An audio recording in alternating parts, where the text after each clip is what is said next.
Assalamualaikum warahmatullahi wabarakatuh.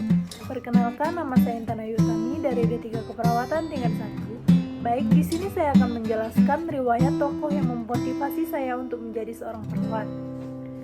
Tokoh yang memotivasi saya menjadi seorang perawat adalah Rufaidah Al-Aslamiyah.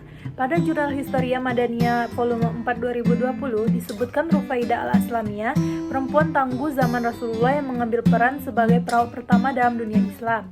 Sosoknya hadir dalam mengembangkan ilmu keperawatan di dunia Islam.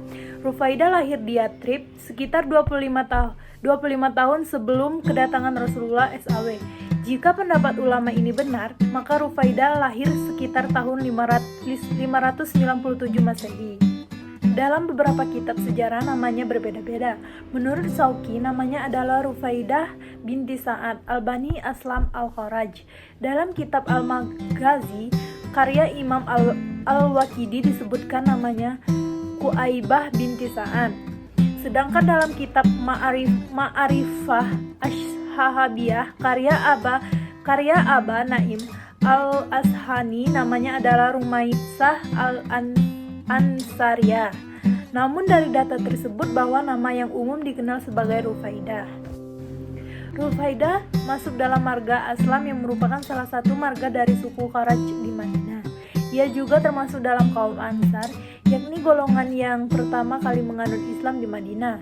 Maka Rufaidah dianggap sebagai muhadram, seorang yang mengalami masa jahiliyah dan masa Islam sekaligus.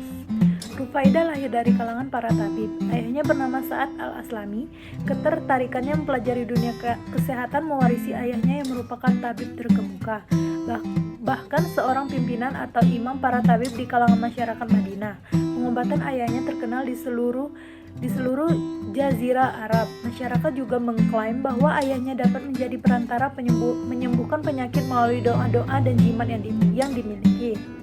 Ayahnya mewariskan pendidikan keperawatan kepada Rufaidah sejak masih kecil. Menurut penelitian Abdul Hamid Saputra DKK, dalam tulisan berjudul Rufaidah Al-Aslamiyah, perawat pertama di dunia Islam, abad 6-7 Masehi. Pada saat remaja, Rufaidah diminta ayahnya bekerja sebagai asisten untuk merawat pasien. Peranan Rufaidah dalam dunia keperawatan sebelum Islam datang di Madinah menggunakan praktik jahiliyah, yakni praktik kesehatan lokal masyarakat Arab dan praktik kesehatan peradaban kuno.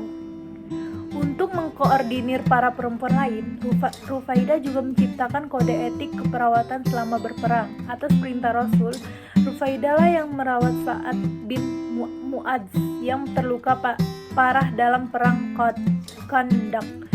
Hingga saat wafat, pasca peperangan atau masa damai, Khaimah Rufaidah yang didirikan di samping Masjid Nabawi dijadikan tempat pelayanan kesehatan, membantu orang-orang miskin, anak yatim, dan penderita cacat ataupun mental. Akhir hayat Rufaidah tidak diketahui jelas. Satu hal yang pasti, bahwa ia tidak pernah pindah kemanapun. Maka dapat dipastikan bahwa Rufaidah meninggal di kota kelahirannya, Madinah.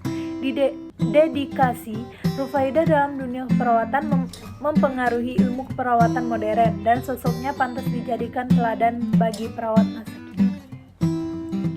Baik, mungkin itu saja yang dapat saya sampaikan. Saya akhiri. Wassalamualaikum warahmatullahi wabarakatuh.